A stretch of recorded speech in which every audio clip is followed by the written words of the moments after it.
ir greitosios medicinos pagalbos tarnybos Klaipėdos filialas. Čia svarbiausios istorijos vyksta ne kino ekrane, o kasdienybėje. Greitosios medicinos pagalbos tarnybos komandos visą parą vyksta iškvietimus ir teikia skubiai medicinos pagalbą. Šių metų kino tema primena, kad kartais svarbiausi filmo epizodai gimsta ne filmavimo aikštelėje, o realiame gyvenime.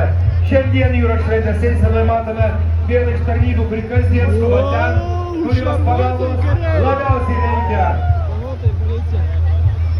Skubėkite atsargiai, sako greitosios medicinos pagalbos darbuotojai, ir jiems nereikės skubėti gelbėti mūsų ir padėti mums. Šaunuoliai. Na ir viešojo saugumo tarnyba prie vidaus reikalų ministerijos iš. Taigi jūros šventės eisenoje dalyvauja viešojo saugumo tarnyba prie Lietuvos Respublikos vidaus reikalų ministerijos. O tarnybos pareigūnai saugo